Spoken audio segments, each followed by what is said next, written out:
Hello, everybody. Welcome back to Valecast. My name is Simo. I'm without my usual co-host Callum, who's awful busy with work today, so it'll just be me on my own. As usual, this show is brought to you by Motive, and what we're going to be doing today is just talking over the Brora result that we had at home, which was 3-0 to Brora. A wee bit of a mini match report from myself, and then we'll go around the league and see the other results and where we stand within the league now, and look to our next game against Nairn as well. So just to go over the match, Brora looked really, really well organised. They took a lot of momentum from last season into this game. I don't think it's a game that any team in the league would have wanted to open with, but unfortunately someone's got to play them, and it was us.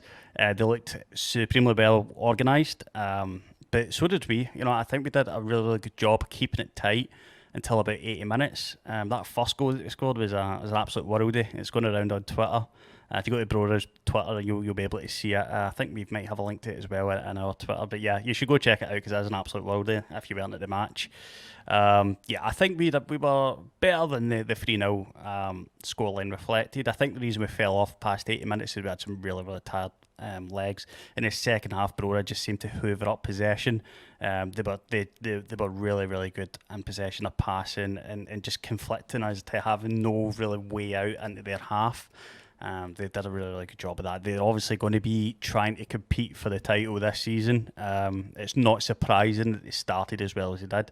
But I think we were good for a lot of factors. We have a new manager. We have like 10 new additions to the squad. We've still got a squad that's gelling together. But there was loads of positive signs. Ross Aitken, at right back, I think played a big role in us keeping it as tight for as long as we did.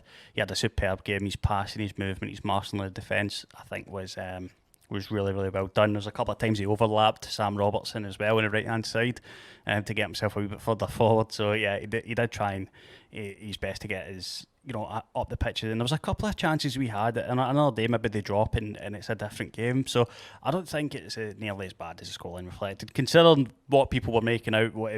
People were making out we were going to get an 8 or 9-0 spanking, but I don't think we were anywhere near that. I think there's a lot of positives to take for that game, considering we're playing one of the best, one of, if not the best outfit in the league right now. I'll take you round to, I'm just going to blow this up so you can see a little bit about the results throughout the league. Brecon beat Turriff 3-1, Bucky Thistle 5, Lossiemouth 0, Deveronvale 0, Brora Rangers 3, as we know. Forest Mechanics got a draw against Wick Academy, 1 each. Fraserburgh 3-0 against Formatine. Huntley and Strathspey drew 1 each. Inverurie Locals 5-0 against Clattenacudden. Keith lost 2-0 to Nairn County.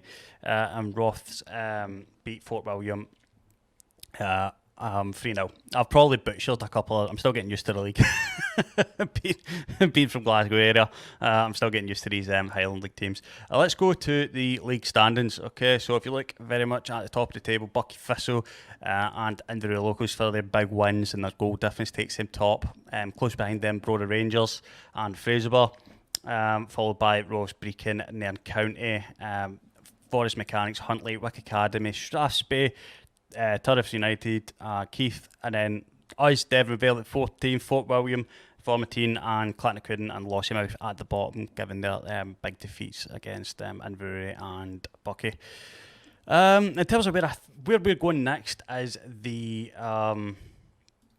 is Nairn away is our next game, and then after that we have Brecon at home. So we've got quite a difficult start to the season. Obviously Nairn have beat Keith and they're going to want to carry on their good form in our match. We need to dampen that. We need to go away, get a good performance, so we're not like going on against Brecon with two defeats. I think it's quite important. But we maybe try and take the game at Brecon as well, and much like we did with Brora, and maybe it drops different for us against Brecon. I mean, I think that's our next most challenging game. Nairn is obviously a challenging game given that they've already won this season.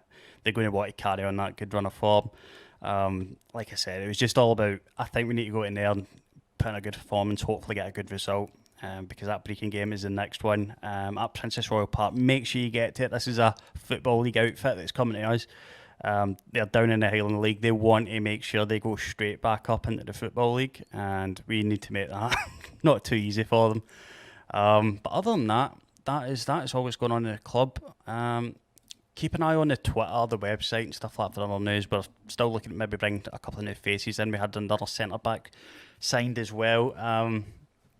Details about that are on the website. But other than that, we're still in a positive space. 10 new faces, new manager, new assistant manager. It's going to take time to gel, but I think the performance we put in against Brora, I just don't think how good we were reflected the 3-0.